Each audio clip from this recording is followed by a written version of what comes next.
Alright everyone, we are here today with Rillian and Amara doing GuileBot practice and tying it into what else we've done for the day. We're looking into the style and the way you can use GuileBot in particular to work on your own style, given that GuileBot's style is minimal at best, given that he's Guile.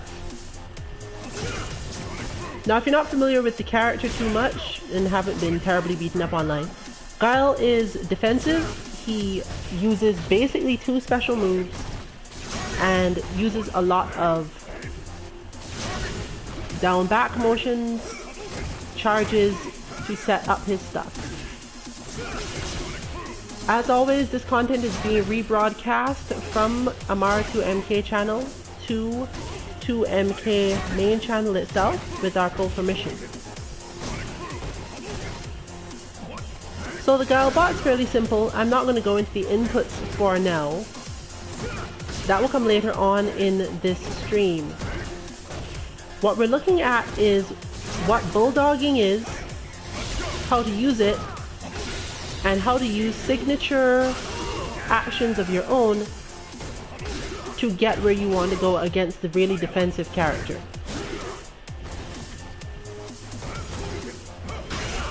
What therefore I will go into first is the point system, which you'll be seeing demonstrated as we go. Since Guile only has 2 special moves, and there's not a lot of mix-ups from his side that you have to get used to or understand, your basic difficulty against Guile is getting in on him and defending against him, which would have been covered by other bots in other situations. Therefore, the thing you want to learn the most is, how do I get in on basically the most tanky defensive character in the game? And once I am in, what can I do with that? The first part of the point system, therefore, is actually a restriction. A way to make this so that you don't end up sitting there waiting the entire time just to see one specific situation and get your points. The reason this is necessary is because a bot does not have the ability to vary its approaches when you become very defensive, so we must force you to play a particular way just to get the fairness into it and to make you try harder at particular things. So the first thing that you should note about this is that if GuileBot uses his V skill, the Sonic Blade, which is the vertical looking cutting motion fireball that stays in front of him, he gets 1 point if that move connects with you at all. If you block it, if you do not jump over it or use one of your fireball gating moves to stop it in some way, which is really difficult because it's normally 2 hits, or something else that allows you to avoid it, you will have to count this as a point for Guile. This forces you to stand at particular ranges, but also that you want to push on him a little bit more than you necessarily would naturally, while at the same time giving you a range at which it is dangerous to stand because you wouldn't be able to react in time to it. Which brings us to the main point system and what bulldogging itself is. Bulldogging is a term used for walking in against a character that has either specifically long but slightly slower pokes or good fireball pressure, and for some reason you don't want to just try to jump the fireballs every time, either due to their spacing or their ability to use defensive moves very well. Bulldogging therefore is walking forward and blocking at the moment where you think the fireball will be thrown, and since most characters have to wait a little while before they throw another one, you get to walk forward a little bit more. It's getting in on the player with that spacing, hitting the buttons you need to hit once you are close enough, and making sure you don't hit anything that can be easily whiff punished either. So the signature of our stream, of our brand, is of course the crouching medium kick. And for most characters in the game, this is the button you will be using for this. In fact, technically the point system could simply say, walk in and hit Guile with your crouching medium kick. The important thing, of course, that you must walk in, otherwise you wouldn't necessarily be learning much. Against a true player, against a CPU, maybe you would have to deal with the potential for being reacted to when you jumped or being set up, but since the bot does not have this capacity, you're going to be mostly limited to the ground. And the third part of the point system is intended to enforce that while still giving you some options. If you jump at Guile and knock him down or hit him with the jump, Guile will also get 1 point. This is purely there so that you can fixate in your head that you shouldn't do this, or that if you do it, it's because you perceive that the situation is going to trade in your favor. That you're going to get 2 crouching medium kick combos off of the 1 jump in neutral. Presumably because you knocked him down and you're done a meaty similar to what just has happened on screen.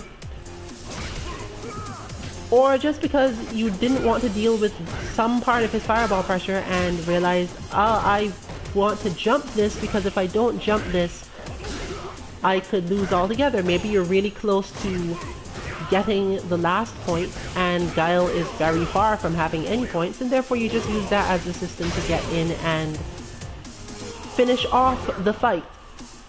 Which is relatively close to reality. If you have the situation where Guile is losing and you have a lot of life, you can risk a jump in or two, even if you feel as if you could be baited into being flash kicked or whatever.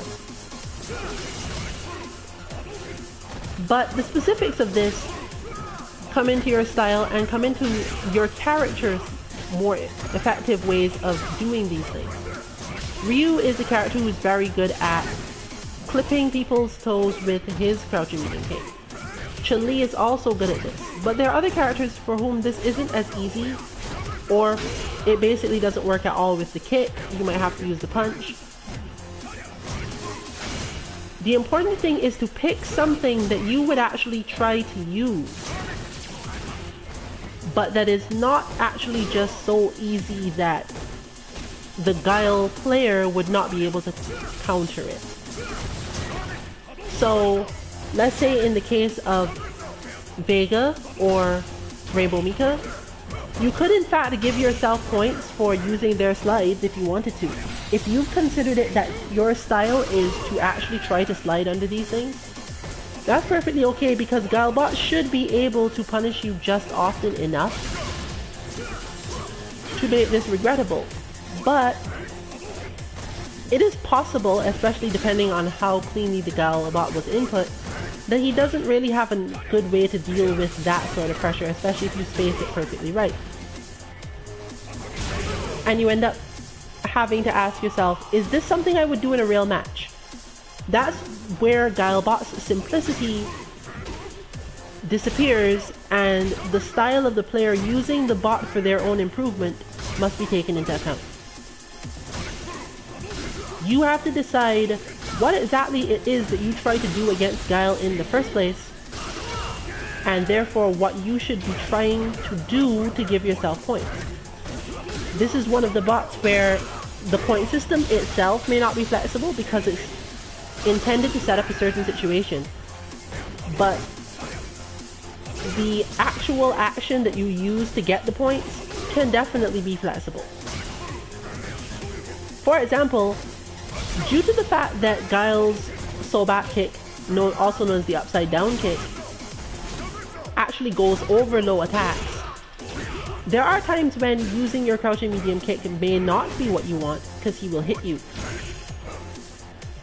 Or simply that because crouch blocking is not what he's doing every moment, there are some input points where he is actually stand blocking for a moment.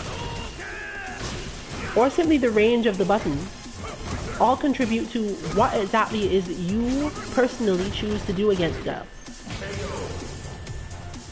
Now this bot, since it is relatively advanced, even if it's simple in terms of what it's for, you don't get any points for things like crush counter punishing his flash kicks. But you'll note that once again, if you can learn to meaty with very specific moves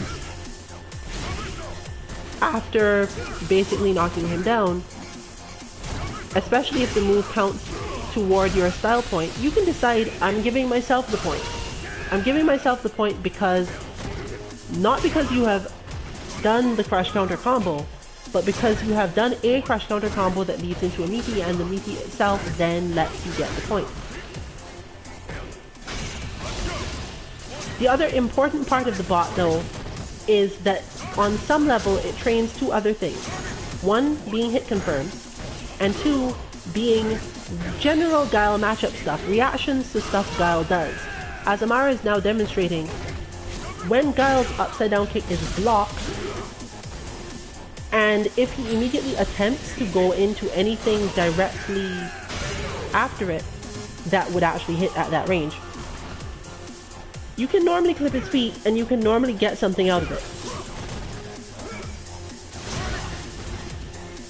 Whether or not your particular character can do that is therefore important to you and important to your decisions.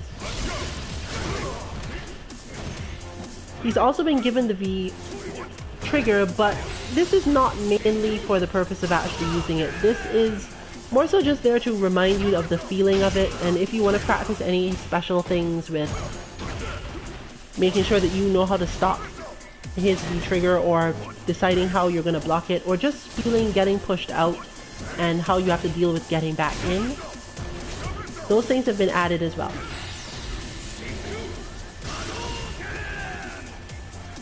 For this reason, the bot has also been given the capacity to jump, but it is not normally seen because flash kicks will normally take up that input. And he's been given the ability to use basically as many EX Sonic Booms as he likes. And that's why you will notice that the bot's gauges are kept at the maximum, whereas the player gauges, if you will notice shortly, actually start with the critical art gauge at max. You can alter this again depending on what you're working on. The V gauge is left in a normal state, but it doesn't tend to come into this training too much. It doesn't actually matter for most characters whether or not it is there or not.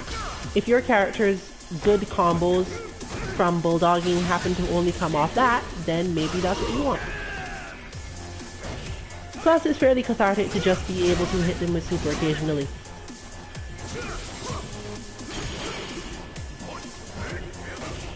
So in terms of style development, and in terms of what GuileBot allows you to learn or is for, you're looking for methods of offense that don't necessarily result in GuileBot being able to push you back out, and you're working on figuring out exactly where to stand such that he doesn't end up getting a lot of points off you by just doing his own V skill as mentioned.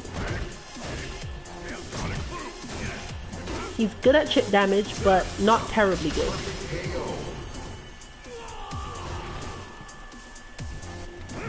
So let's look at this in terms of actually counting some points now. And you'll notice immediately that GuileBot already has 1 point, even though there's basically, it's possible for him to do no damage to you if your defense is really good. But we're not really looking here for your defense.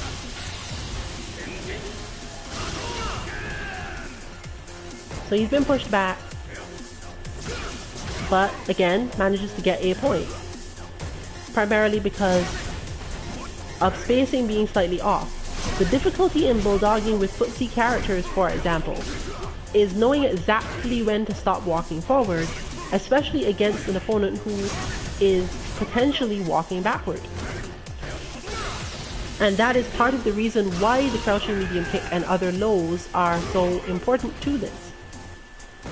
It is good to get into the habit of using that button, because if you've gotten into the right range and your opponent is now reacting to the fact that you've gotten there by trying to change the range just by walking backward, then you can use that button and click their feet and then attempt to hit confirm into something really powerful, or at least something that will keep you at a situation where you want to be and therefore victorious.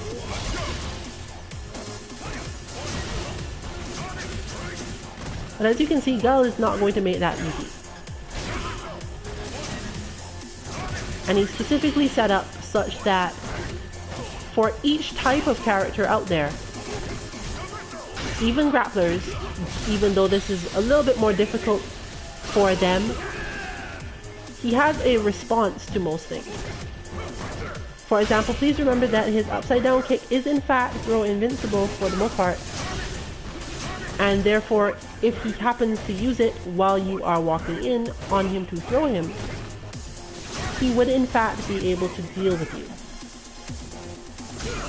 That said, generally you shouldn't treat this bot as a bot to practice throws against or throw meaties against, because it's not really designed to do that. It tends to just down back.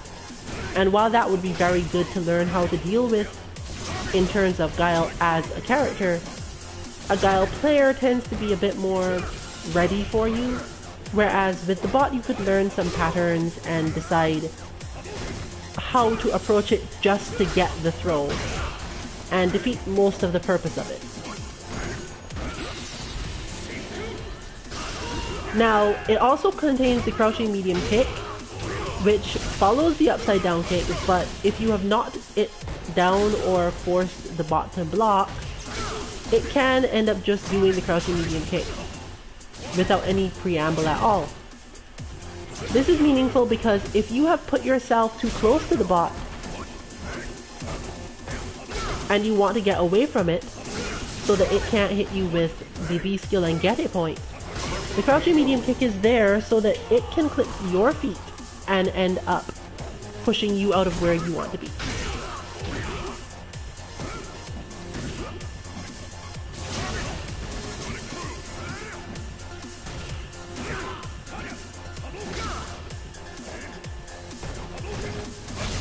It's obviously also not really equipped for Fireball Wars, but that's another aspect of the style you can use here.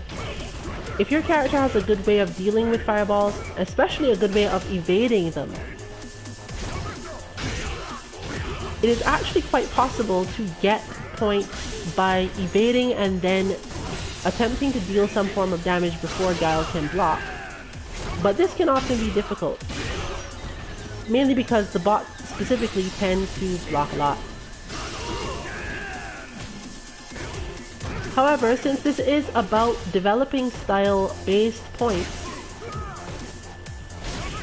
that can be a special system you use for yourself.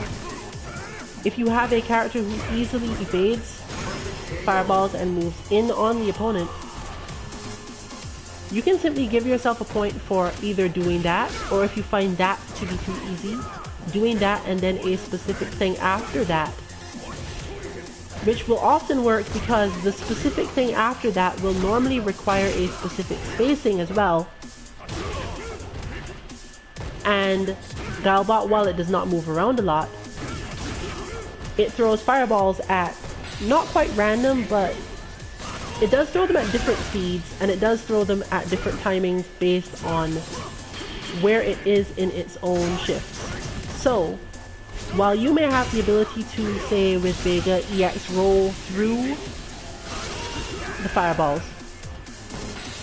the question becomes what you can do after that.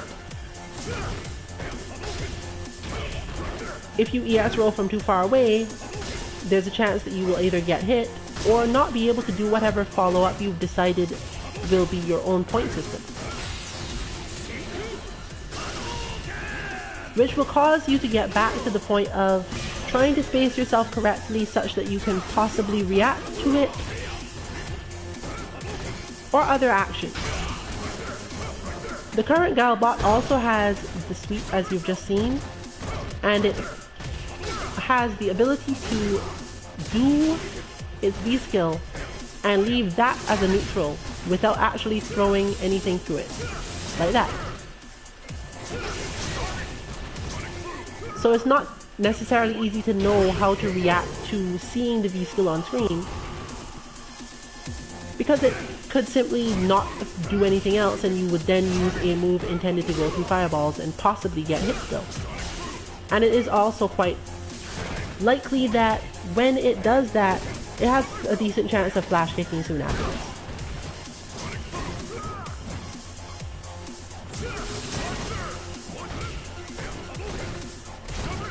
So what you see here is a lot of things similar to whiff punishes, but that may not necessarily be considered to be whiff punishes.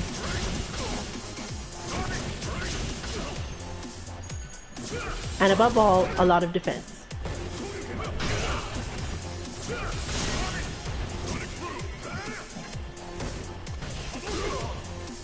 The main purpose of all this being to train reactions to the few moves that Guile has, because the defense that he has, plus the frames that his defense uses, let you push forward only in certain situations, and once you understand those situations, you can do a lot more damage against Guile in general. Knowing just where to stand to not get hit by his crouching heavy punch, knowing that you can duck under his forward heavy punch, knowing for certain characters that their crouching medium kick is in fact such a long range move that there is a specific range where even if he does his B skill, you can actually clip his legs under it and hit him and then go into your own thing, which will stop him.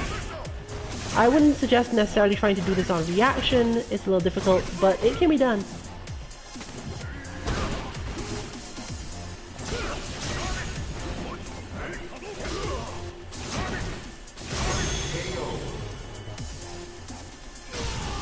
But the obvious question would then be, well, what if I just bulldog in and block and wait completely?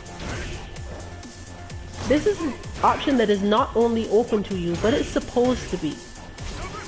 So you shouldn't feel as if being extremely patient and not attempting to clip his legs based on when you think he will move is in any way bad.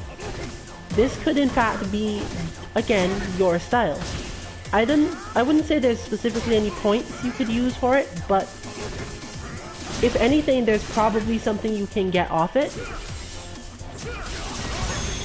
And there's possibly a spacing at which you can punish something that he does normally, and then consider that to have given you a point. It all depends on your personal feeling about how close you should be standing to Guile in neutral. And the aim is to train yourself to get to that spot. As all this bot, everything about this bot is toward that end. Getting you to get to that spot and do your best to stay there in the face of sonic booms, flash kicks, and the occasional upside down kick. And once you recognize that that is more or less the sum total of what the general Guile player will do, other than perhaps dash throwing you, you can literally get the muscle memory for knowing where to stand, knowing how far away. It'll get recorded in your brain as a distance that you can do. You can even try, unlike other bots where it's not necessarily so useful, you can try training on different stages, training in different costumes, anything to get as much muscle memory as possible regarding where you need to be on the screen in order to get certain things done.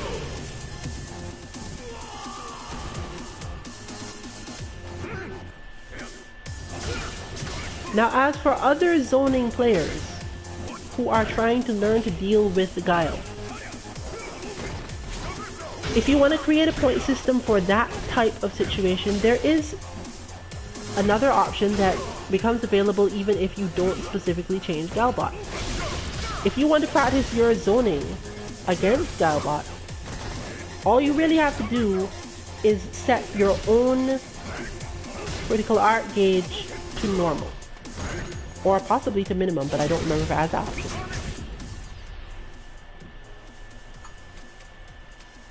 No, just normal. The idea here being, you want to try to have a fireball war with Guile, but obviously Guile has unlimited EX Sonic Booms, and you do not have unlimited EX Fireballs of your own. And since you don't really know when he's going to throw one, plus he could simply go over things with your... go over your stuff with his Flash Kick, you can't be absolutely sure. But a lot of the time you can just throw fireballs at Guile, and it's not going to make much difference. You can learn to vary your own fireball timings, but even with the upside down kick in there and those two occasional inputs, the chances are that if you're going on a pure point system and you slightly change the way Guile gets points, namely you getting hit by EX at all, you can turn GuileBot, who is supposed to be a bot about bulldogging into a bot mostly about counter zoning.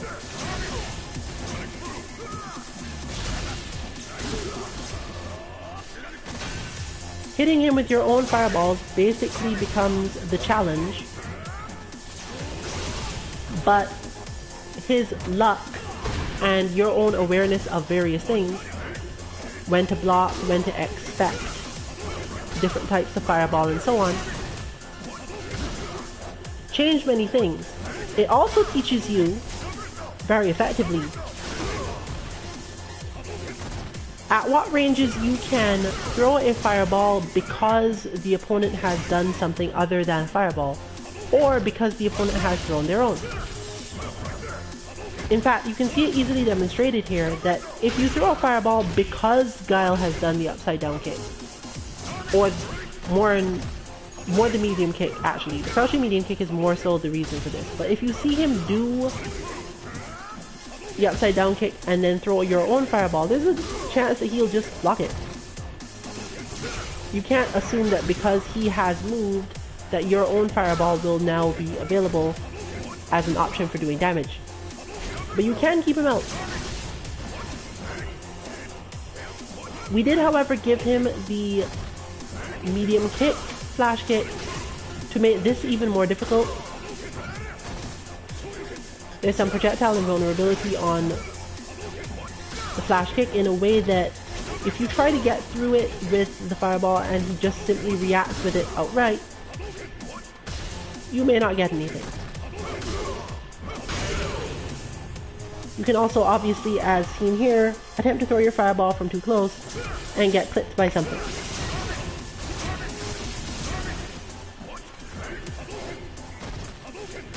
So, while he is a bit multi-purpose, I wouldn't necessarily suggest this one except if you were very familiar with Guile as a character and wanting to zone that way, because the point system might be a little bit harder to come up with in full, and furthermore, it's slightly luck related at least, because he could definitely just not throw as many EX Sonic Booms, or he could throw far too many and you'd be unable to do anything about it.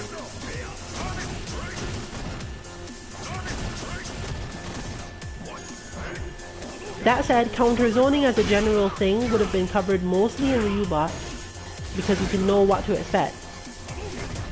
But unconventional counter zoning, knowing when to block, knowing when to push yourself, you can definitely adapt to GuileBot to it if you have found that GuileBot is either too easy or your character allows you to get away from most of what he does.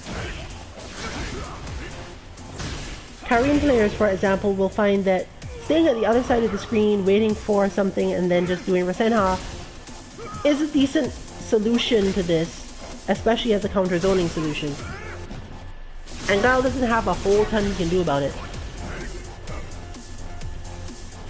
Especially since Rasenha will hit him even if he was just crouch blocking the entire time.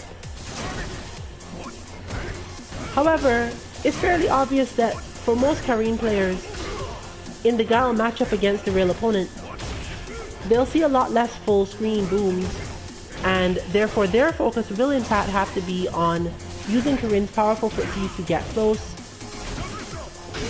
clip his legs in some way, and actually get damage off that. That said, if he does push them all the way out, there's no real reason why a Karine player shouldn't be able to use those to at least evade his projectiles.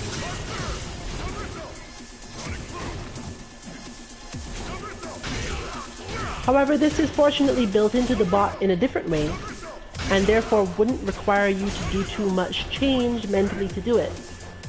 Since evading his V-skill fireball prevents him from getting a point, and jumping over or neutral jumping them is useful but puts you at much more risk, you do get a direct benefit from being able to do that.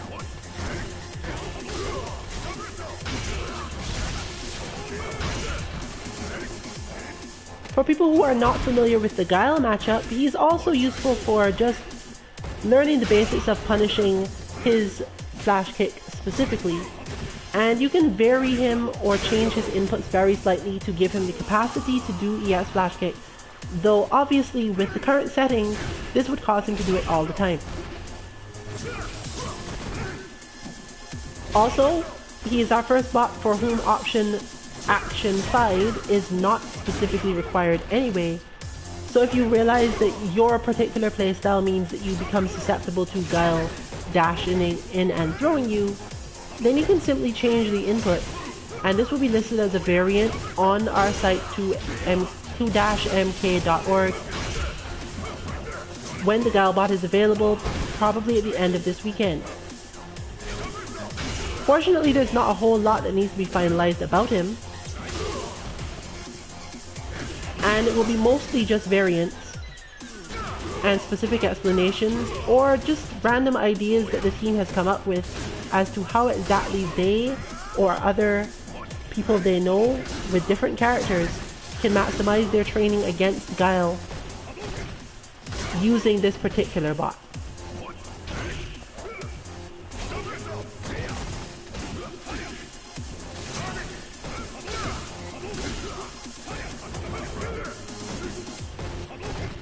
What we know from efforts among the team thus far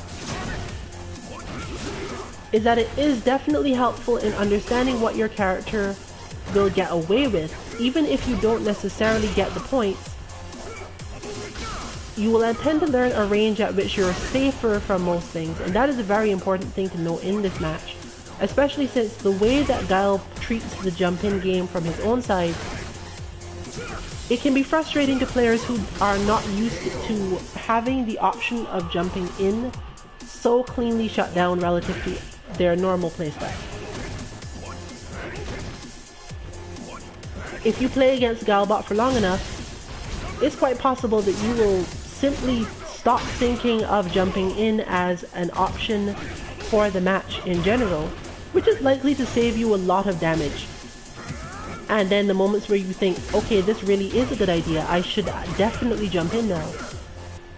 If you've been playing long enough on the ground, there is a chance that the Guile player will not be ready with the flash kick. Especially if you were defensive and they were trying to open you up and stuff.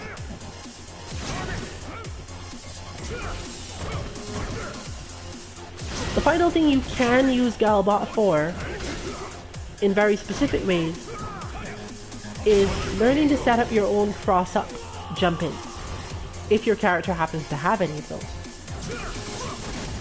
While we do have a bot in the works that will definitely work specifically for that, the reason this is important for GuileBot, even though he has basically no defense against it, is because if you are specifically aiming for cross-ups and not just jump-ins, then you must get to the space where you can jump to do the cross-up.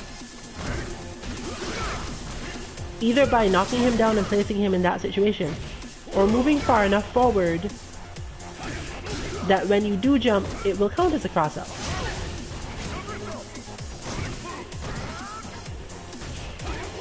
And this, again, does not specifically require a large change to the point system. Primarily because there are three things to take into account here. The first is that since Guile is generally crouch blocking, if you happen to have one of those characters whose better jumping combos don't work on crouching opponents, such as... We can definitely consider Ryu's target combo to be better, even if only because it leads to cleaner meaties that leave Ryu mostly safe. He does have others, but many characters do have that situation of one of their combos being slightly more difficult to do on cross-up because maybe it's done with their light button and therefore the opponent does not have to worry as much and can sometimes just block if you drop the combo. Or it's difficult to space, or they don't take the damage fully when they happen to be crouching, and so on. The difficulty here then is simply getting to that space. And all you have to do to make that difficult on yourself is retain the original perspective. If you happen to land in the front and hit him, then once again Guile gets the point. You get your points for getting the cross-up correct, and Guile will get his points if you mess it up. Obviously all the while worrying about whether or not you're being flash kicked enough. Now for various reasons, GuileBot is not one of those bots for whom we have used many quick rise options within his inputs. They can be added, but given the minimalistic input setup, he generally will not have too many of them, even if you make a fair amount of effort to put them in, since mostly it will be just the upside down kick input, possibly that crouching medium kick, and expect that when the bot is released on the site, given that those inputs are relatively easy, that those will be given as medium kick, light kick, rather than just medium kicks, in order to make it more likely that he can actually do it. But obviously, since we don't want him throwing EX booms all the time, the punches are going to be less so. Fortunately, for the purposes involved here, especially when it comes to cross-ups and setting up cross-ups, Guile back rolling is technically better than Guile quick rising.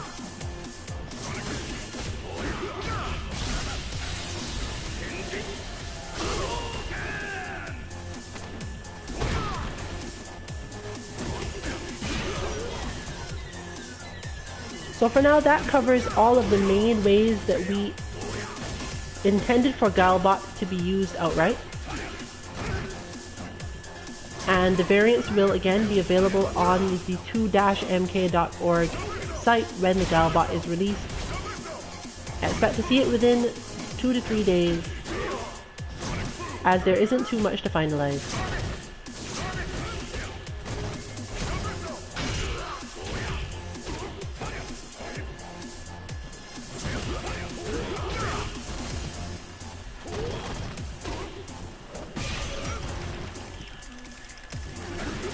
Now we'll be moving into the second segment of this particular stream. Style itself, how to apply it relative to things you learn from bots, and most importantly, how to use a bot that was not necessarily set up for the opponent you just fought to change or work on a particular thing that you encountered in a match while in ranked or casuals, with the bot being what you are running in the background while waiting for matches. You can maximize your training time by understanding how to use a bot that you are already on that doesn't necessarily have the purpose or setup that matches the character you fought. How to turn that bot into what you need to deal with whatever problem came up in the last match. without generally changing the bot at all. So in this case, we'll consider it to be all about mindset and about player style. GuileBot is probably one of our best bots for this, since he has no specific focus other than defending himself and keeping you out. But many of our other bots can be used for this as well, especially if they are within the moderate and basic categories. Advanced bots, generally if you're having a problem that an advanced bot fixes, you actually need to have that particular advanced bot be the one that you're normally using while waiting for matches, because those weaknesses tend to be fairly blatant or matchup specific, and you should work on them as soon as possible, because the bots in those cases are much more targeted and not so much about mindset stuff. So right now, we're going to turn on ranked and possibly casual matches as well, with the standard settings 4 to 5 bars, and ask to make sure that we don't get cheated by the system.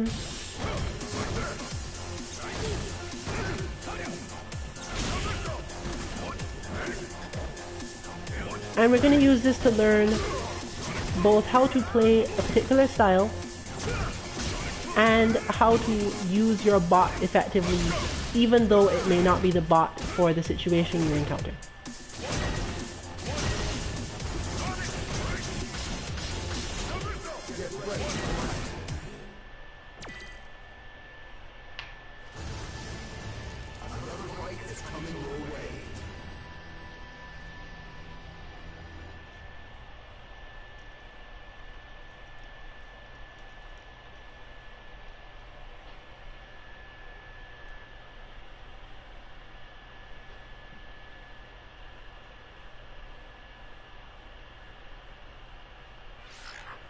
I'm sure we're all looking forward to the CFN beta update and the solutions to this particularly long loading time.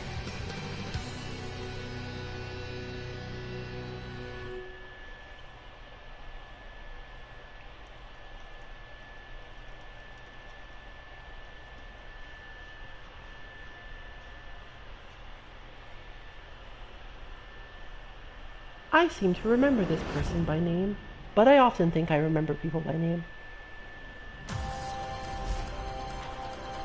But for now, all we hope is that it doesn't lag.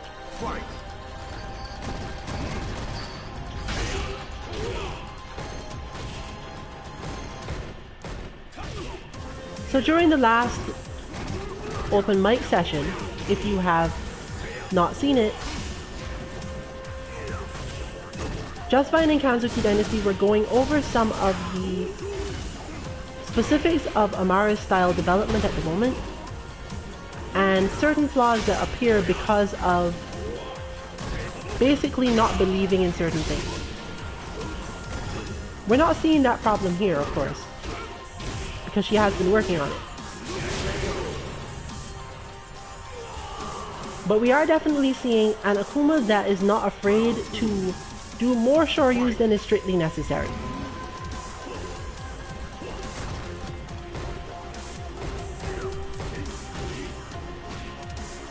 Now, as we know from Akuma Bot, he has the ability to vary his approaches in the air quite heavily, and this can easily give people a lot of issues with feeling comfortable in the match.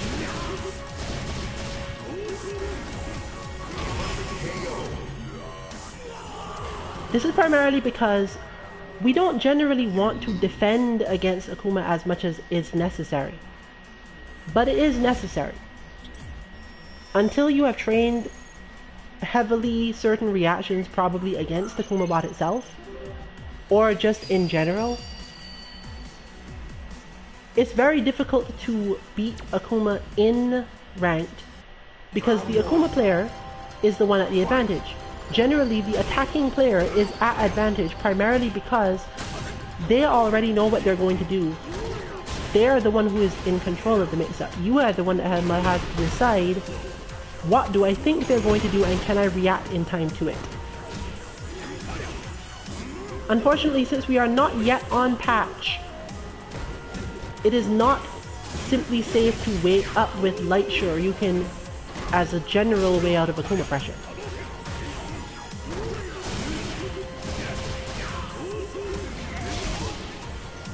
And since Amara has not had much experience with Akuma Bot, it can become difficult to get ready for the things he does, given that his meaty pressure is generally so good.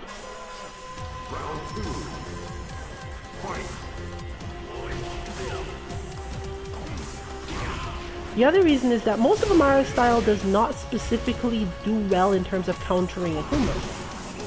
Amara plays very patiently, likes to parry things, and likes to move to a particular spot in neutral and hit standing heavy punch.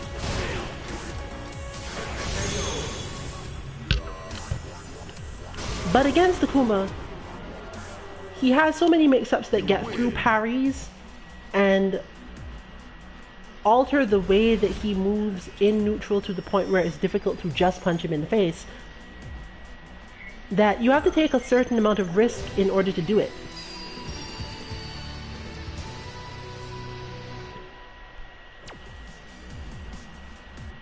Round one. Fight.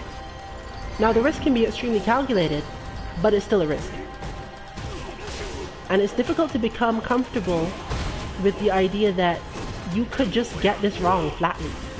There's no way to get it right based on some pre-understood or predetermined knowledge.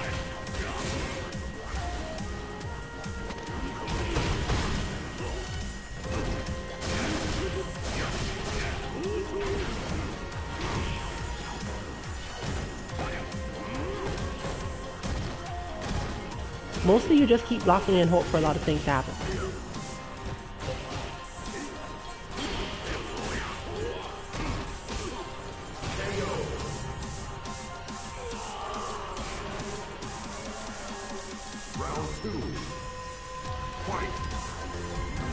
But in terms of how one could ever use this sort of bot, namely Guile, to train reactions that would somehow help you against Akuma, this would probably seem very difficult if not impossible, given that they're specifically almost opposite ends of the spectrum in this game. Here we have one who is jumping consistently and doing things like that.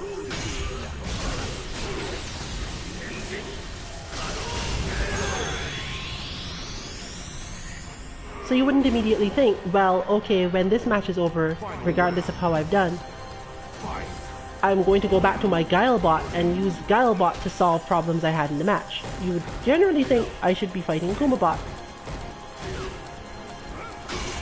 But if you look carefully at what this specific player tries to do with their movement, there may be a way to use it.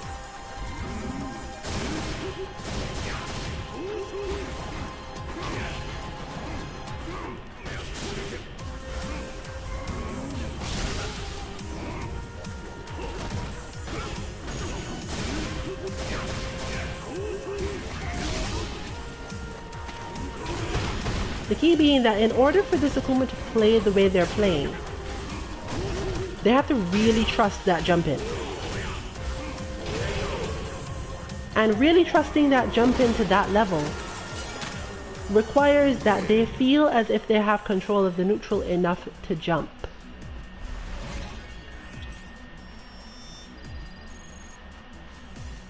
So, we have two ways that we can make use of this. The first is learning to Shoryuken through certain things. The second is to check the pressure reaction you have when the opponent is at a particular range, and even though Guile doesn't jump at that range, you could simply do whatever it is that you should do against an Akuma at that range. It's not necessarily correct or incorrect. The bot may beat you, the bot may no longer be serving its own direct purpose, but you could still get yourself to do certain things. So in this case, rather than using crouching medium kick to deal with Guile, you could move into a space where you're trying to punish things with light shoryuken. And use that to figure out, can you do light shoryuken under pressure? Because the pressure part of the bot is about the same.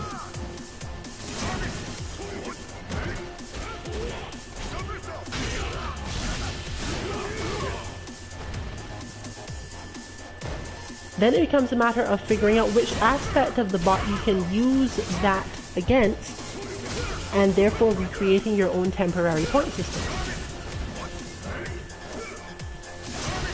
As we see here, GuileBot basically can only be hit with a light shoryuken probably after the upside down kick. Or right there.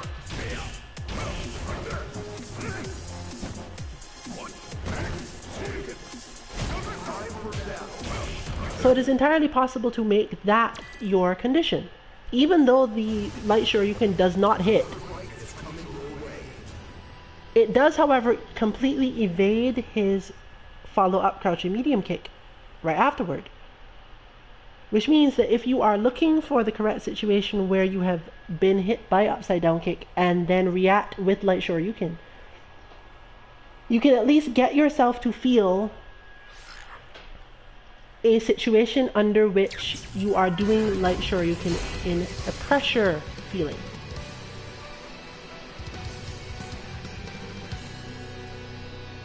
Now with Ryu, it's probably going to be easier to convert whatever happens in this match to things you could practice against GuileBot.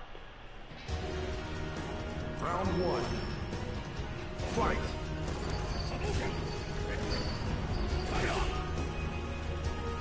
In fact, this particular Ryu seems to be effectively GuileBot, with a little more jumping.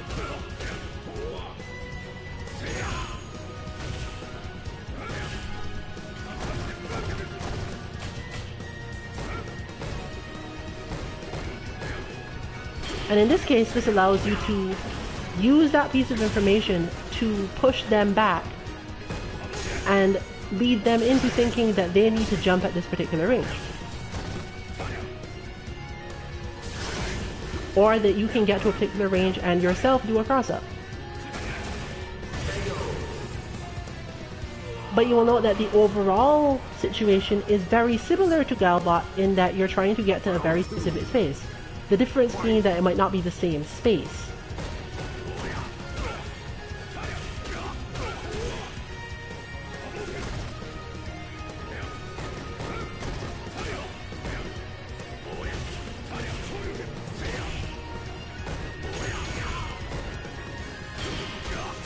Once you have control of that space, doing things like that becomes easier.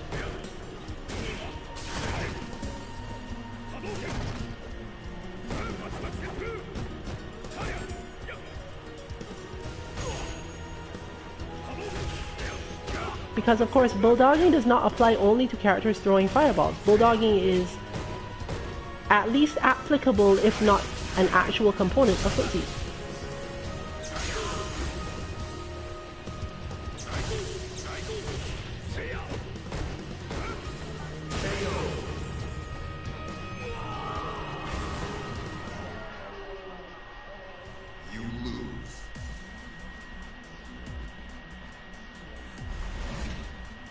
So regardless of how this match overall goes, as mentioned before, it wouldn't necessarily feel as if you needed to change too much about it. If anything, you would change your regular training session with GuileBot to potentially include more cross-ups, jumping after crouching medium kicks, and so on.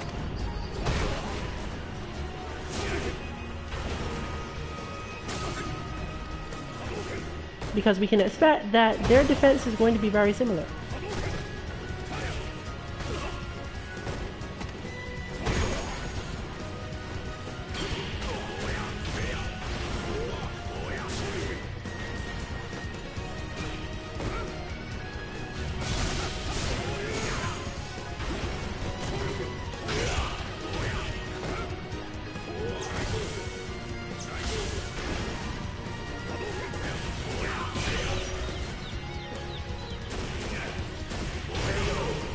Knowing exactly when to jump is just as important as knowing when not to jump. Round 2. Fight.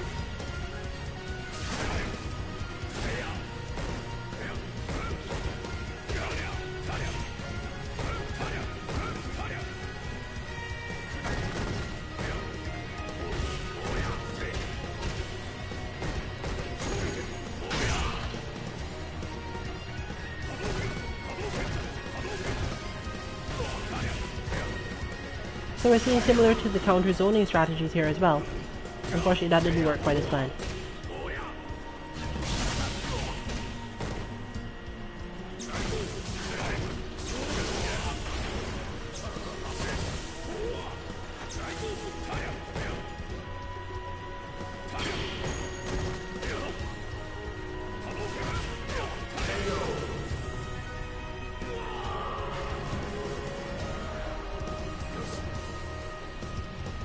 And obviously if you find that you have issues with combos or doing combos that get you punished, most bots don't really have enough actual movement or defense that you need to worry about that.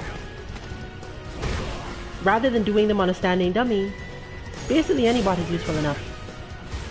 You might learn a little bit about the interactions of that particular combo with the particular character.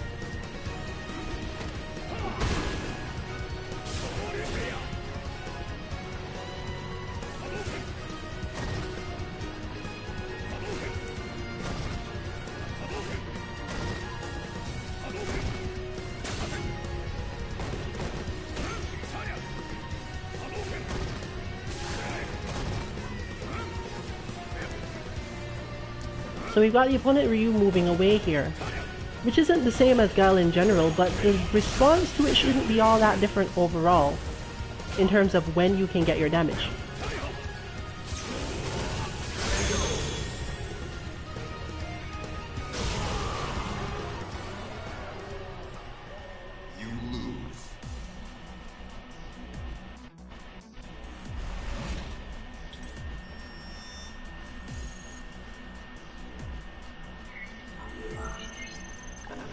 So for example here, if Amara wanted to make use of GuileBot to get a feeling or just some catharsis as to how that particular match went,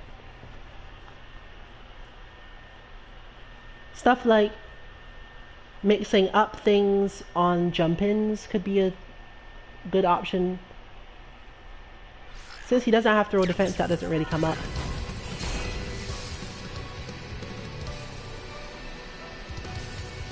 But different cross-ups, different block strings that leave you at different spaces after cross-ups, all of these things can be practiced on a bot, especially a bot like Guile, without changing the feeling too much.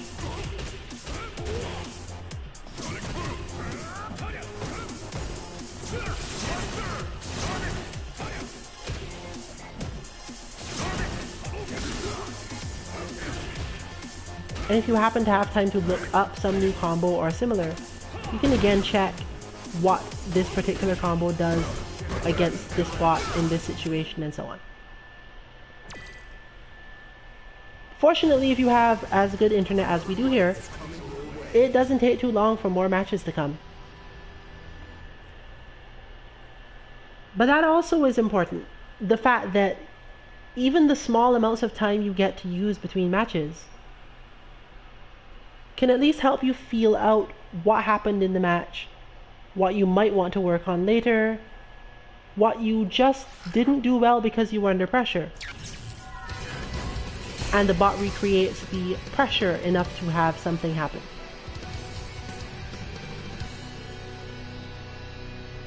So now we've got an unranked Colleen in casuals, but the fact that they're in casuals means that you can't necessarily know how good they really are, other than to look at their level. So we've got level 12. Generally a level 12 player is presuming that they played the story. A level 12 player for a character probably knows some basics and how to throw out some combos. And your job would then be to avoid the combos as much as you can. Fortunately, style-wise, this is easily solved because Amara gets to do her absolute favorite thing, because Colleen is weak relatively to zoning. And while she's not easy to keep out altogether because of her slight ability to vary her jump-ins, if you can push her far enough out, it doesn't really come up again. We do have some slight lag apparently, presumably because of just distance and ping overall.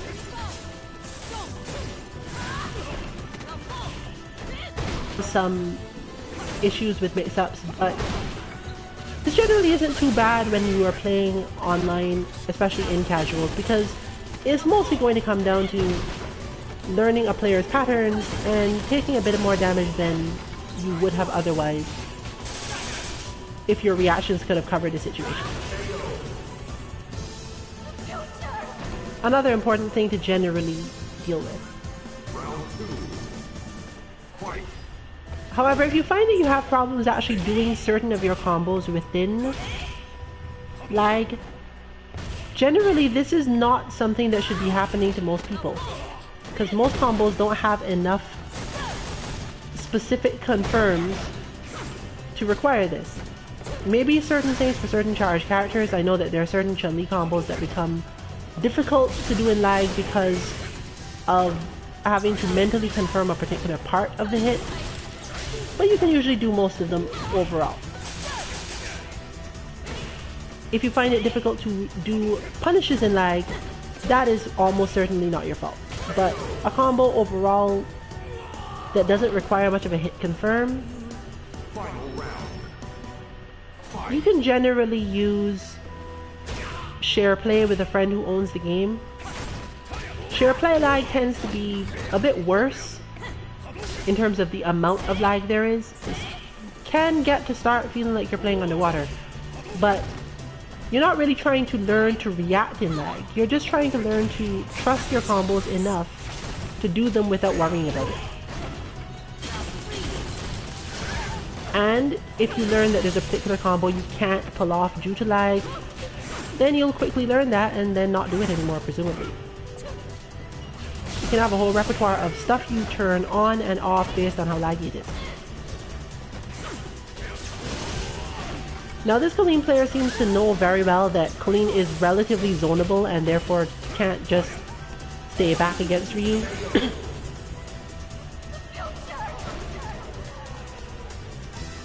I guess they learned a bit from it in the first place.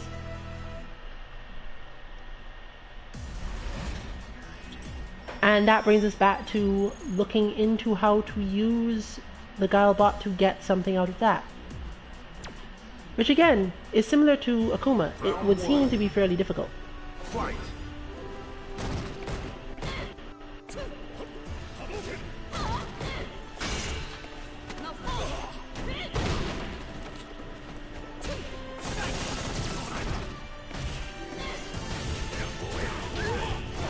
But in the case of GuileBot, one of the main things that comes up is the fact that he's not very good at doing damage from particular ranges. He can control a lot of space, but damage is not so much. Colleen has a similar problem. She has to consistently do a particular thing, or try to make a lot of effort to get to a very specific range.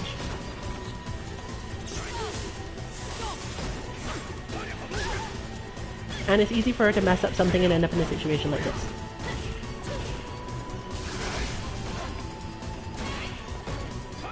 But getting used to Colleen's buttons and Colleen's crouching medium kick, for example, isn't that hard from dealing with Guile in the same spacing. You learn to respect it, you learn which move you need to respect, and then mentally simulate that move in some way. Can I throw fireballs after this move, for example?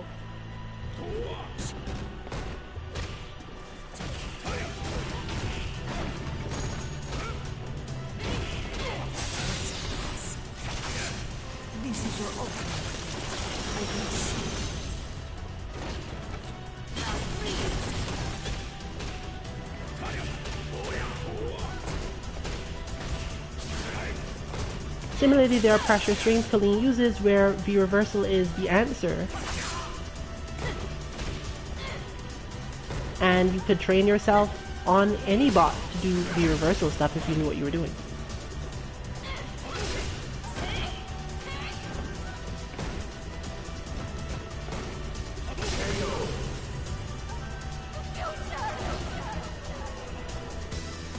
So converting GuileBot into how could I keep Colleen from dealing damage to me at that range is just a matter of changing your perspective on what GuileBot is trying to do, even though you don't change what GuileBot is actually doing.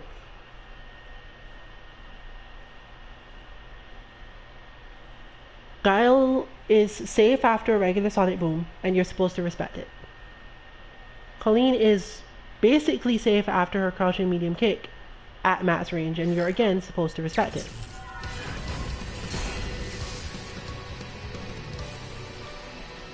But safe does not mean that if they try to take another action, that you don't have something that can beat them.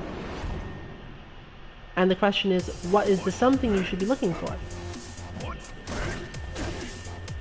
So, while most of what we've done so far with GuileBot has involved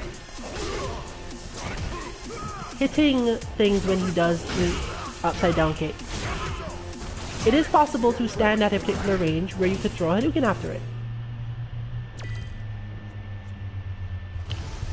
And learning that range where you won't get clipped by the crouching medium but get the Hadouken off might not be the exact same range as being clipped by Colleen.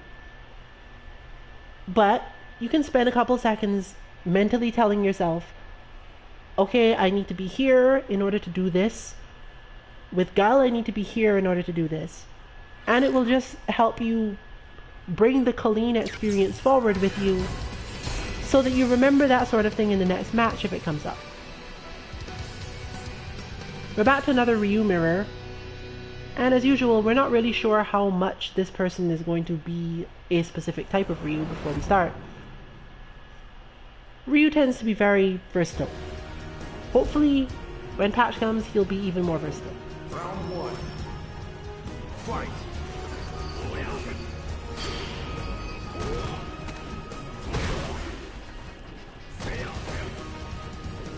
So what we've seen from this Ryu so far is that they like to jump with heavy kick, and shutting that down is probably going to at least slow them a little bit.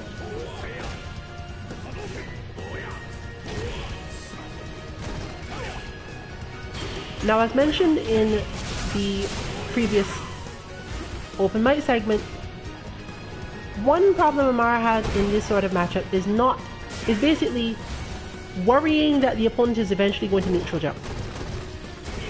Or empty jump. Depending. Like that. But the situation that creates is usually not a losing situation if you have done it the last 2 or 3 times they actually jumped in with the button.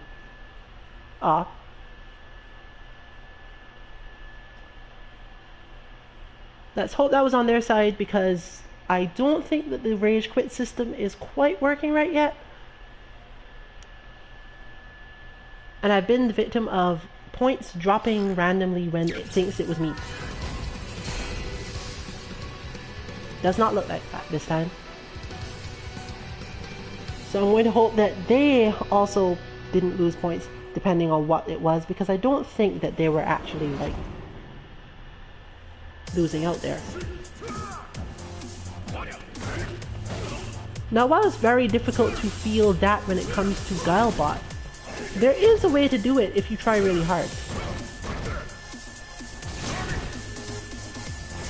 Effectively speaking, you could tell yourself every time Guile does anything that looks like a sonic boom, I'm going to parry it, because I'm going to expect it is a sonic boom.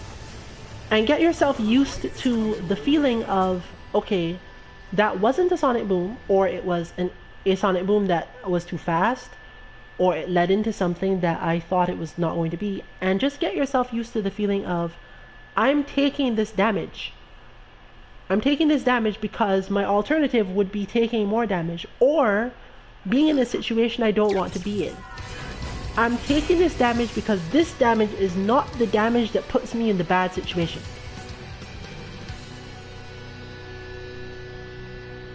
Now, I'm looking at a Korean flag.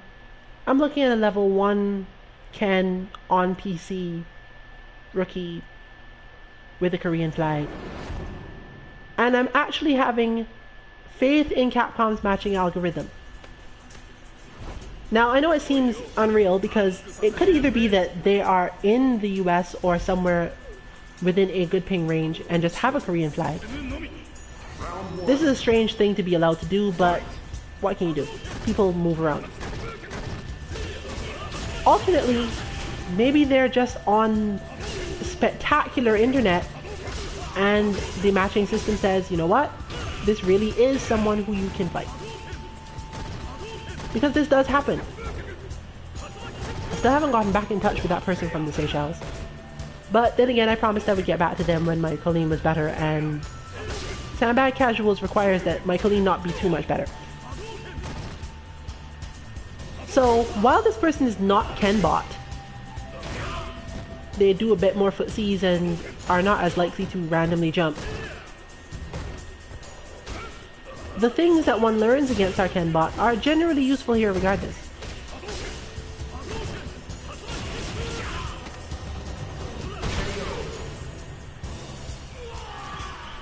But Ken is actually fairly difficult for Amara to face in her particular style because Kens are not easily zoned.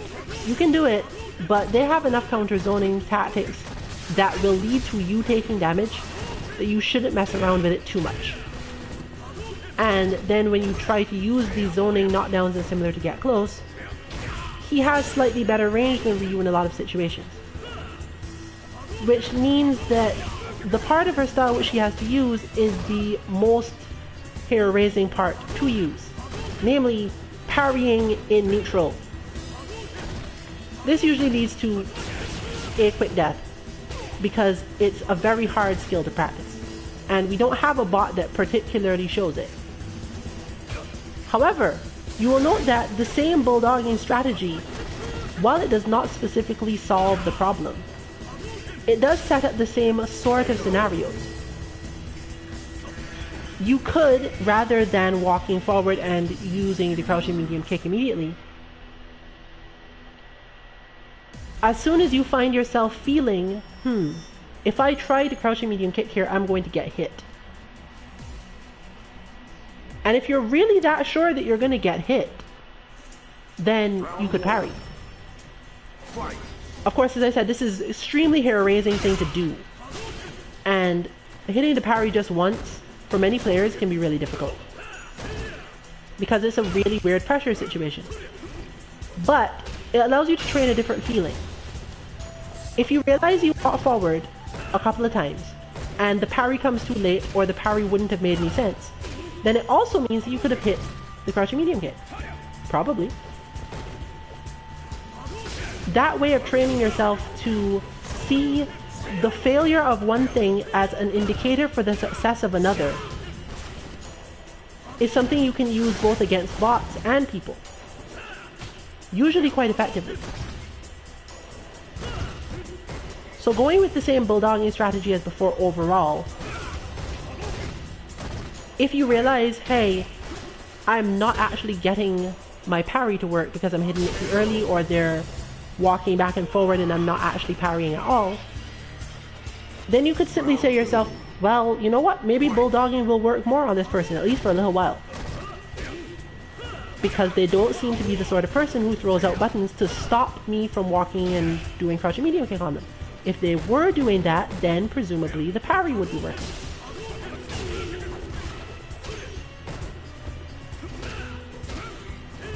And you'll note that if they aren't that sort of person, but you parry at the wrong time, chances are that they didn't actually hit anything to stop you. And Ryu's parry, while it does have a long recovery, if you generally hit it around the same time as the other person hits the button, and then just block, it's very unlikely that he'll actually get hurt, because they have to react to the fact that you parried, which is really difficult.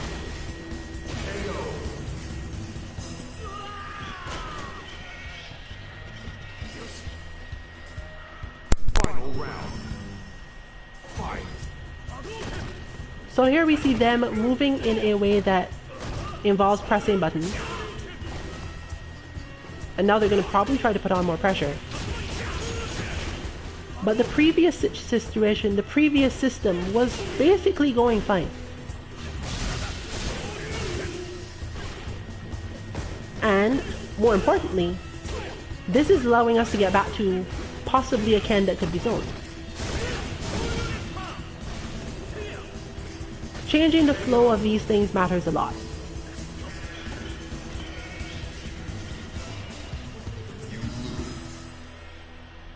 But once again, in terms of how you could use this, technically there's not so much that would need to be used in the first place. But if you wanted to become more comfortable with just parrying in neutral, to get the feel for when does my parry end, when is the optimal time to press it relative to when I would have pressed another button, and all of those things, once again, nearly any grounded bot will help you do this. Our super specific advanced bots such as GuileBot and potentially Bot once it's complete, maybe they aren't so good for it, but to some extent, even Ryu and Kenbot can be used for this, even though most of their attacks don't work that way in neutral. So you could make your points about, I'm walking close enough to you and I think you're going to attack now, so I'm going to parry the attack, and get used to the feeling of, am I hitting my parry too early?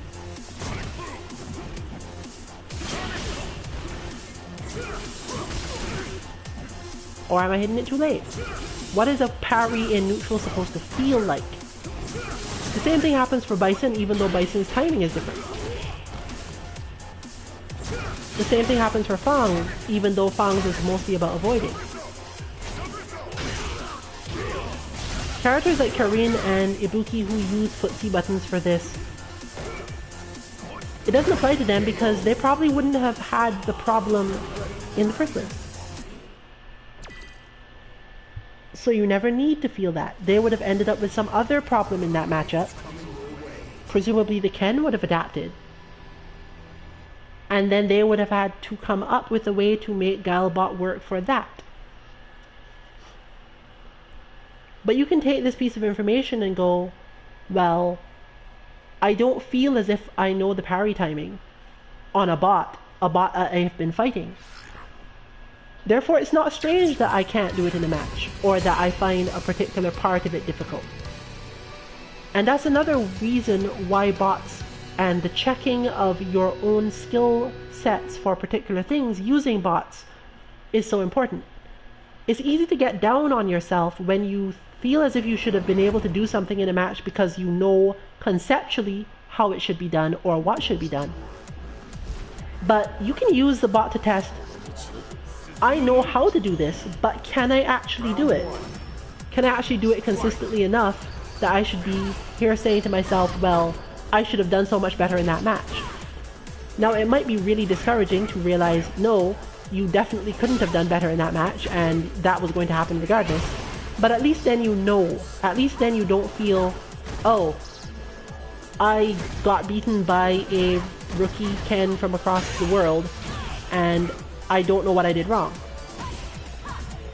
It wasn't a matter of doing a particular thing wrong. It's just a matter of the specific style that they have requires something you haven't practiced, or don't feel comfortable using yet.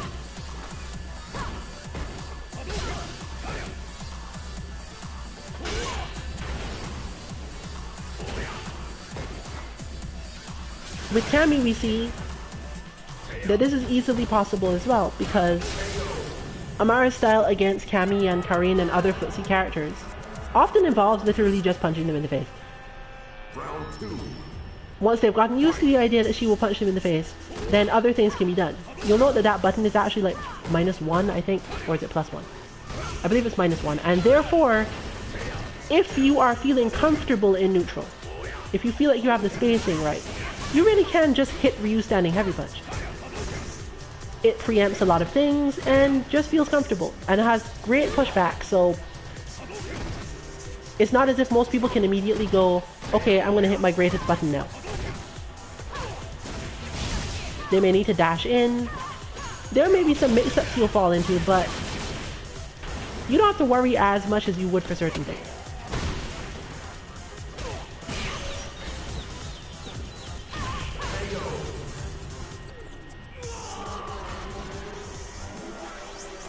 Now this Kami, for example, isn't really a Kami that would make me say, oh, it looks like you're not used to this, you should probably fight GuileBot for a while. They're doing some things that GuileBot does, but the timings that they do them in, they're not just spamming them, they are being relatively intelligent about when the things are done. So you won't notice the feeling of, this is a terrible idea, this is a great idea. It's just going to be whatever it is at the moment. So then you have to work out a strategy for dealing with Kami being at that range, that one specifically, that doesn't leave Ryu too vulnerable to other things. And GuileBot would definitely not be the bot for that, in fact.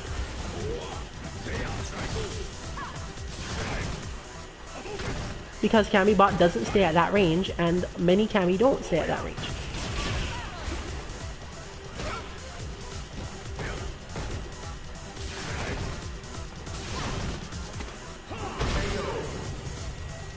But the disadvantage of that range is seen here in that it's relatively harder for Kami to get her offense started.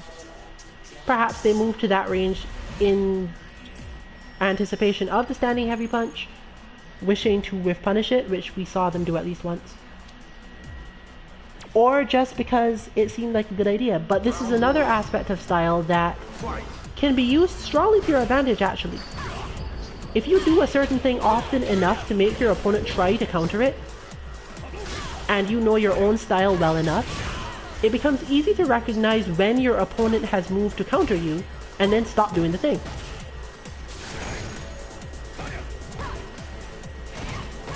So it is possible to condition this Kami to wait for the standing heavy punch by doing it often enough to cause that reaction. At which point, the standing heavy punch itself has not solved anything. Generally, they will not get hit, they will try to whiff punish it, they may get away with the whiff punish. But you made them do that. You made them focus on something you do that they think will help them. And if you get really good at it, you can basically reverse the situation. Do the heavy punch, which manages quite well against most moves, at a range where they can't whiff punish it, and then prepare to hit another button that would deal with whatever they were punished with. This Kami, for example, right now is reacting to the stand heavy punch by dashing or doing crouching medium kick. However, Amara's general stance and style put her at a position where neither of those things is actually all that guaranteed to work. So it is possible to just do stand heavy punch and make them react, and take that moment of making them react to do something else.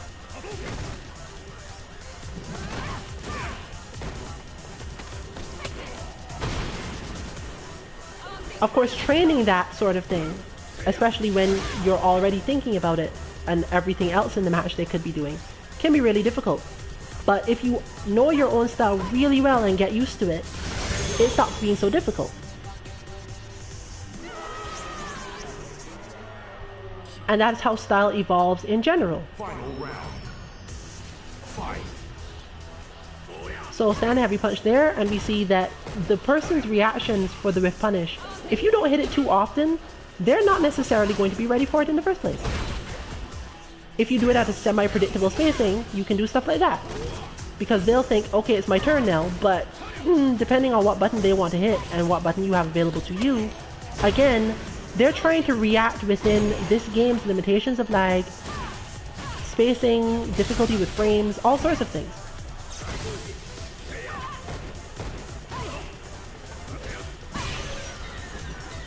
So you can control a situation quite heavily with that sort of thing alone. And even though it would seem, well, why would I hit this punch here? Clearly Kami can whiff punish me in general. What if you turn that on its head and go further so that you know they can whiff punish you, so you don't hit it in the place where it would ever have hit them. Just make them react.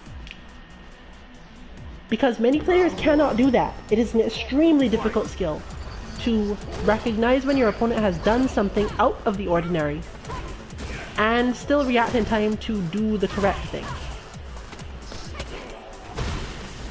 In this case now we're seeing this Kami acting a lot more in the way that the bot would work, hitting a lot of buttons in neutral and then dashing in. So now I would say, oh well, you have to get used to Kami bot if you want to beat them when they play like this. And since Mara hasn't had a whole lot of Kami bot practice, there's not a lot of feelings as to this is what I can do here. However, you can go back to solving the problem with one of her own favorite things. Just throw the Hadouken at the point where they have done a particular method of coming in or a particular form of footsies. Right there, for example, it probably would have worked. Even if it doesn't hit them, it pushes them back out and has them have to start all over. Also, apparently crouching medium punch hits from there. So right there you could do it, and just the knowledge that you might throw the Hadouken then makes them want to jump, which you could parry instead. It's not easy to keep up with all of this, especially when you're playing against a character that you're not too familiar with as a general thing.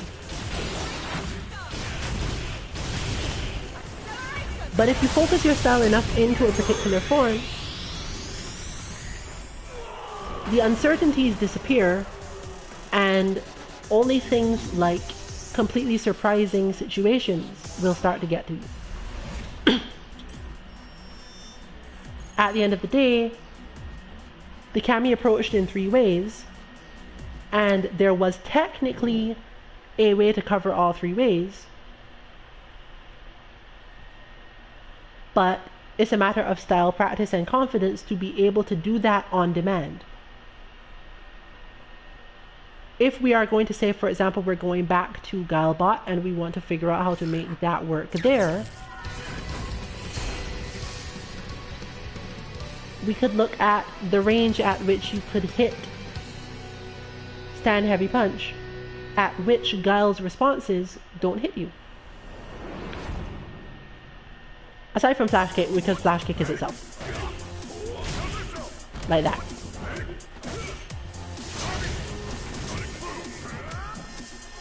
But there may in fact be such a range.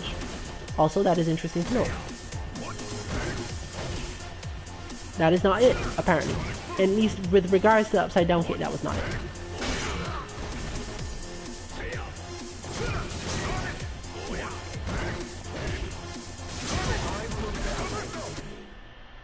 But again, the key is mainly to take the feeling from the last match into the bot, regardless of what the bot is. This is why there are certain bots that are better as foundations, and why we are going to strive to get the GuileBot to be available soon. Fortunately, GuileBot is relatively easy to input, but of course there are those of us who have not bought Guile, and other bots will be required for the same situations. We have a new Ken. So the question is, does this Ken play anything like the last Ken? Does this Ken play anything like KenBot? What are we looking at in terms of how Ken's style, this Ken style, interacts with the Mara style? And is the lag going to be enough to actually do anything with it at all? Looks like we're fine for the most part. For those who don't know, when you get lag at the beginning of matches like this, on PC opponents it may not mean anything. On PS4 opponents it generally means that it's going to be laggy.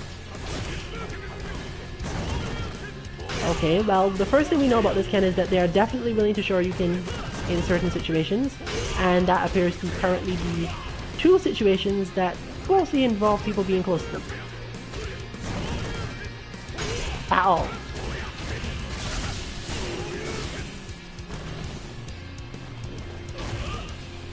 We're seeing a little bit of variation though. So, what do we know so far about them? They like to jump in and back out to zone, and as soon as they feel pressured, the Shoryuken scramble is real. Normally this sort of player is relatively easy to beat, but maybe your particular style doesn't allow that to be so. Because it is entirely possible for this to be something that your style does not be.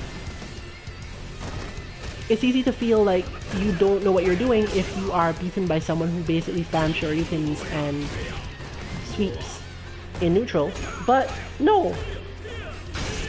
It could simply be that it's so unexpected, it's so far outside of what your style naturally covers that you have to do all this work to do this.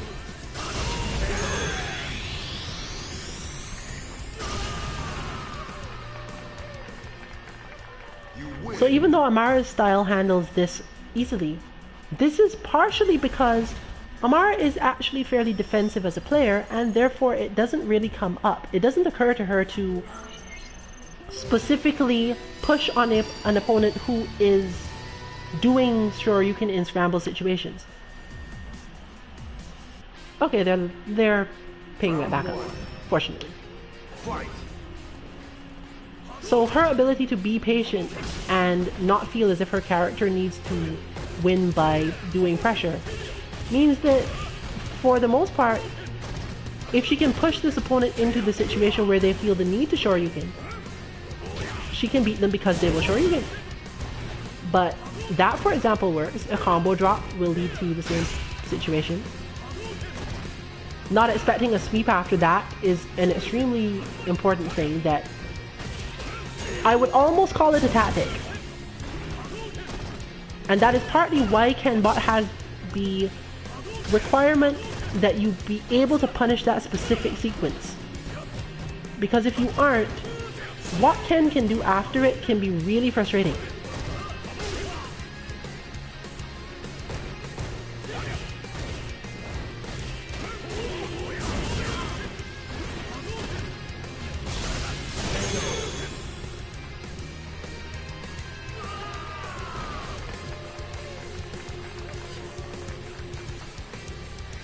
But as you can see, I don't think there's going to be a lot of things to take away from this match that GuileBot will then require. Wow, we're all the way to freeze, are we? This is something you don't see very often because in order for the game to freeze to that level, it requires a very specific thing to happen in the netcode. I'm not expert enough to say exactly what that thing is, even though I have some understandings of them. I wouldn't want to steer anyone wrong and tell them nonsense. But I can definitely tell you that for it to freeze, a very specific thing has to happen in the netcode. And you'd think, well, the netcode's terrible, but no. That specific thing happens, as far as I understand it, in basically all netcodes. You can't get away from the thing that causes that. It just causes different things to happen in different forms of netcode. So you'll see again that to Amara there was no I need to get in and finish this off. She just is willing to block out and wait because generally she has confidence that her defense is good enough that if she gets stuck back at neutral, the opponent isn't necessarily going to clutch out a win, even on Ken.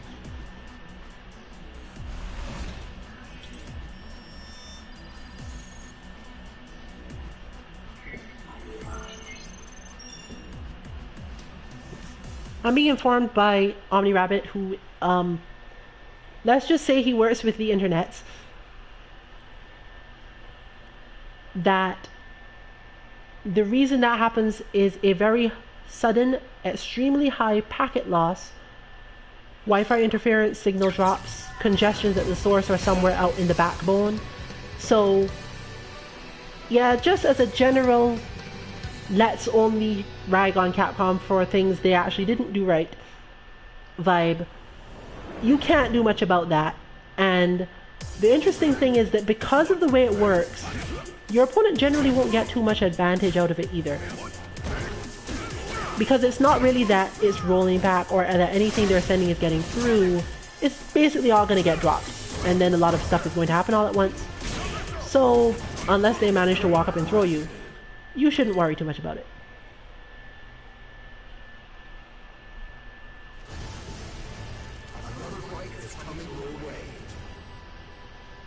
Alright, depending on what this is, the fact that the matches are coming fast, and we've basically said all there is to say about both GuileBot and how to use bots to get particular feelings to carry over from your matches and therefore keep in the mindset so you can learn something.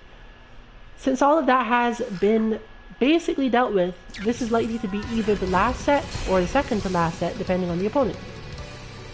And we have a Canadian jury, a relatively high-ranked Canadian jury. Now, there is no GuileBot at the moment, and even if there was one, it mostly would be similar to GuileBot, actually, not because jury doesn't have a lot of variety, but because of the parts of the variety that you need to care about involve a lot more technical information, learning block strings and so on. I mean, just like Chun-Li bot prototype, you could put all those block strings in, but the point system would be complicated and you'd then have to learn them if anyone ever varied them, so on. So, as for how Amara's style generally interacts with Juri, that's a little bit easier to understand. She can't throw projectiles as often because if Juri is far enough away, Ryodan Satsu is an easy solution to them. And because her jump in is so good, she's very likely to get over them relative to other characters. So it ends up with Amara's style being reduced quite a lot to defense and parrying in a very specific space in neutral and huge punishes, as you're about to see.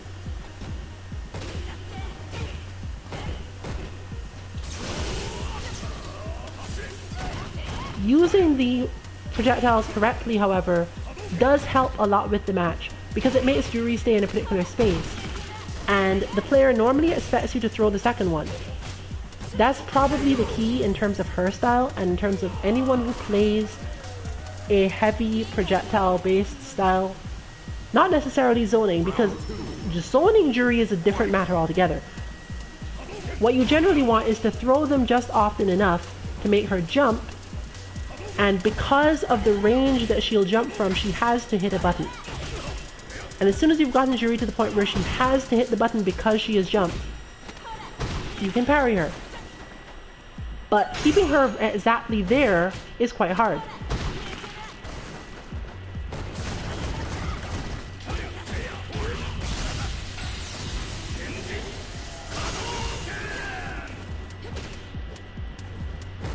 The fortunate part is that the last part of this style comes in right there. Juri doesn't want to cross up for you. Juri wants to jump from a very specific range, but that range is exactly the range where even if she jumps with her heavy kick, and if she chooses to jump with anything else to make it easier, standing heavy punch will just work. So once again, Amara's style is in a circle or triangle, depending how you want to look at it, that is able to solve the problem, at least in the initials. Juri doesn't want to be too far away, and Juri doesn't want to be too close. Round one. Fight. So if you throw the Hadouken and it keeps her far away, you're good. If she's really far away, you can always parry, and if she isn't quite that far away, you can always hit the standing heavy punch. That particular range is a little bit harder because you have to parry it, but they could neutral jump. But since Juri can win this fight mostly off neutral buttons and jump-ins, it becomes a little bit difficult. If she gives you the full space, then you can just throw your fireballs and expect that you are safe, except for obviously Ryodan Satsu itself. But right there are a lot of responses you can have to her jump. And obviously, as you've seen, the counter response is to jump yourself. If you try to play with any one part of this, the player will adapt most of the time. If you play with all three at once, then they have to think constantly, and the feeling of you being the one who's under pressure gets to go away somewhat. Juri's cross-ups can be good for damage, but you don't have to worry about it as much if the player isn't sure if they are gonna land it or not.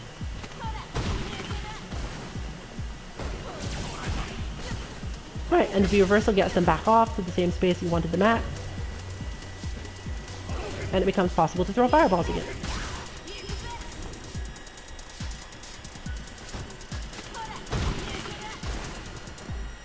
So here we see the adaptation of I'm now going to dash and throw and that will solve my problems.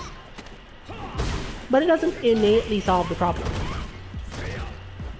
The one problem here I would say is that Juri has such a long jump range that she's probably one of the few characters who back throw into Hadouken means you will get nothing at all.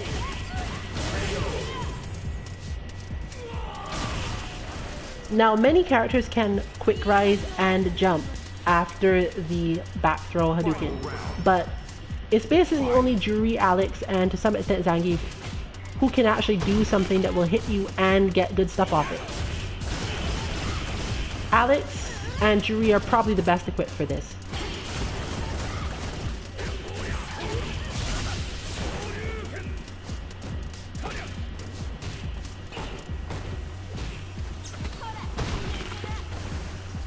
And it's very important to know this if you're going to be fighting them in particular ways.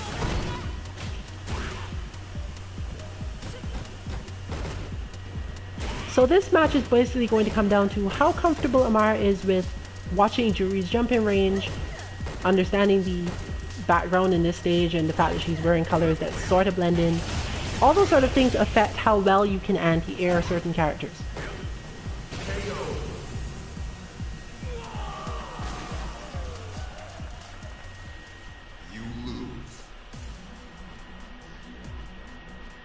But again, the question becomes, how do you take this sort of thing out of the match with you into the bot that you were using at the time?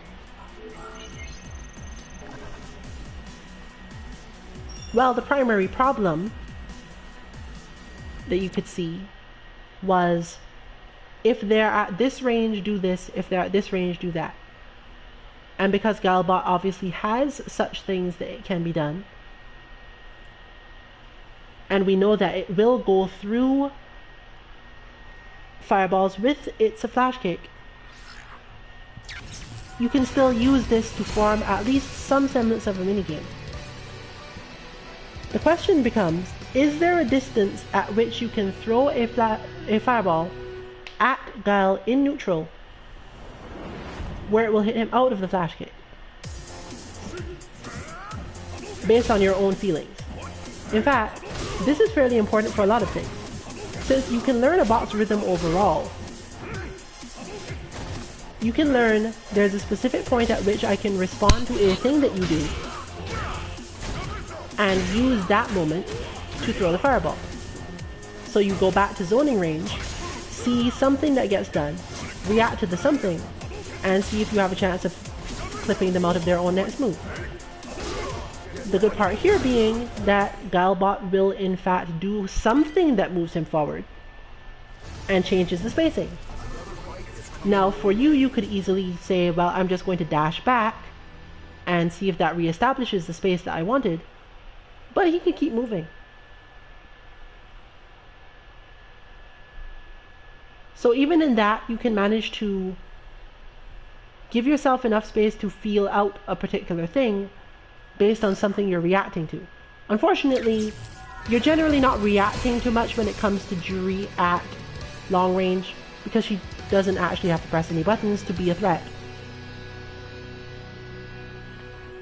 But she does have to charge for most of her damage, and you could learn some stuff relative to Fuhajin charges. Cookie Monster is in the house. Let this be our final battle.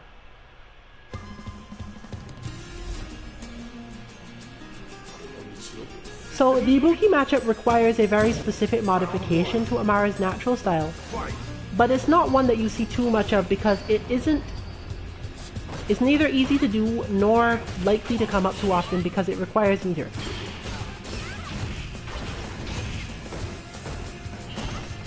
If an Ibuki plays with a lot of mix-ups, then they are going to stand at a range where their aim is to clip you with their V skill or dash in past you, or hit you with that if you try to throw fireballs at them. Now, most of this is covered in Amara style already, but a lot of it is taken up with the need to use meter on EX Tatsu. Because Ibuki is relatively naturally defeated by this move in neutral, she can block out of it, but the range it puts her at makes it difficult for a lot of things that she wants to happen to actually happen.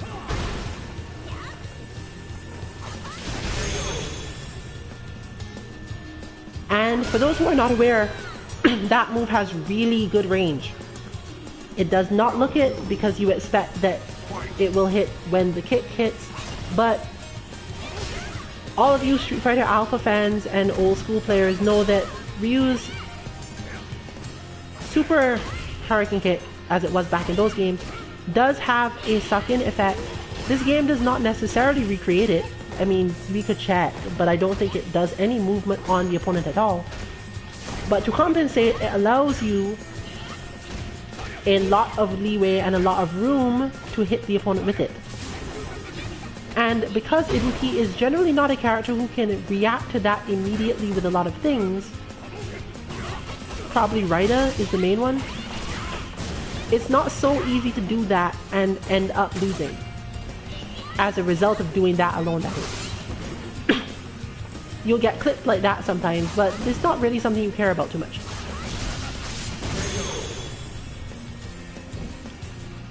So you'll notice that they basically had to use all of their meter to take that round almost entirely because of the threat of those two things. Shoryuken in a particular range and the Tatsu itself.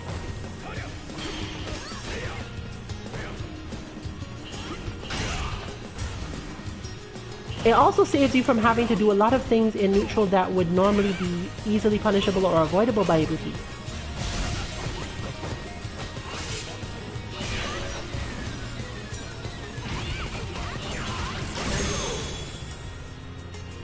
And therefore gives you a lot more space, especially if she doesn't have meter at the time. You lose.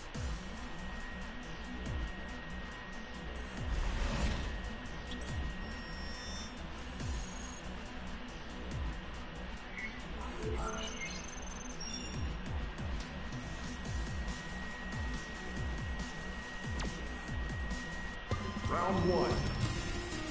Fight. So this is the final match of the night, and the opponent might be away.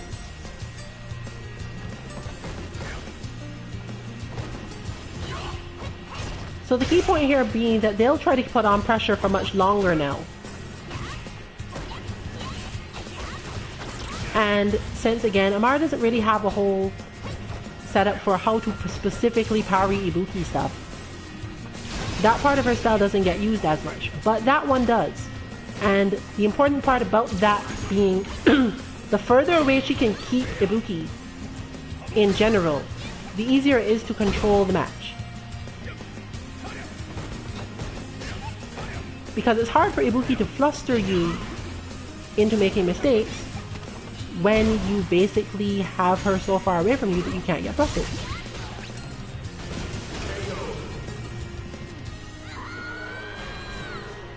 Your aim being to fluster them instead. Round two. Fight.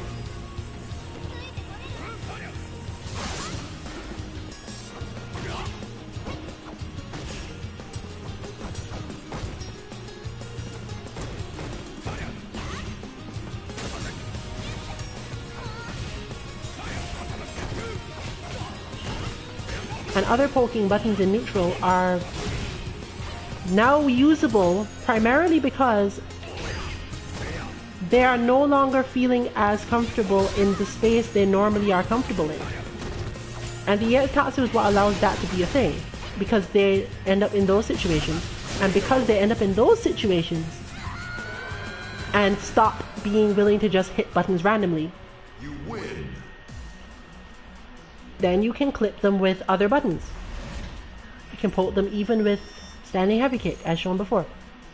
It's not as safe as you'd like against Ibuki, but it does do something that will give you advantage enough and help you rebuild your meter so that you are left with enough space and time to actually do that. The rematch is good, so here we go for the final. Fight. Unfortunately, none of this manages to set up the situation in which throwing Hadoukens is right back to being a good idea. But overall movement gets opened up by that part of the style.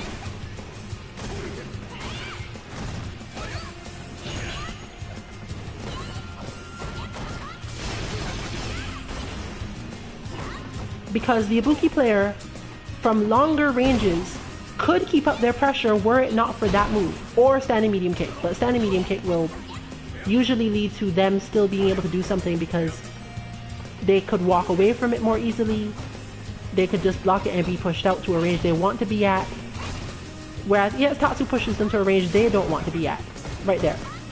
They have to start all over, and basically lets you push back on them better.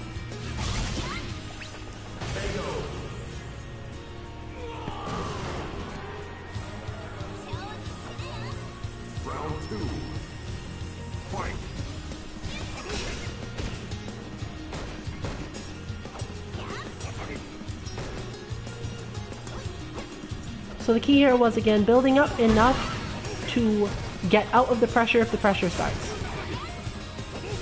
Or to control neutral in that way. Because keeping control of neutral is just as important and needs to be considered as an option sometimes. Just make your opponent uncomfortable, make them stay closer, so on, and back out they go. Note that there really was no danger there. In fact, everything about the spacing for that gives Amara control of the match. So her aim here, mostly, parry, stay, clip, make sure that everything's ready so that as soon as she can do it again, it actually works out somehow. Unfortunately, meter watching levels are a thing, and until you've got them, you won't always be ready for those sort of things.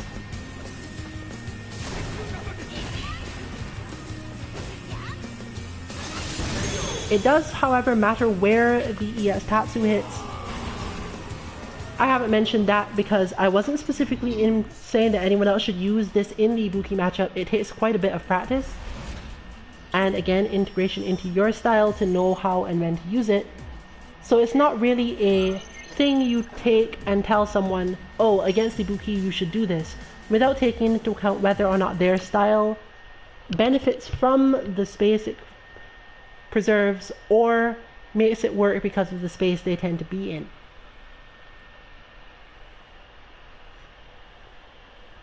With all that said, there's nothing specific to take from this into the Guile matchup. It's one of the few times where I wouldn't say it's really possible to carry over from one bot to the other. Ibuki is approximately the maximum mobility you can get in the game, and Guile is more or less the opposite, at least when he's being played in the correct way that the bot is programmed to do. And so with that, we'll end the stream for the night, and hope you all have a good weekend, watch some of the interesting things around, and watch out for a GuileBot, which should be appearing once again within the next 2 to 3 days at 2-mk.org. Good night, everyone.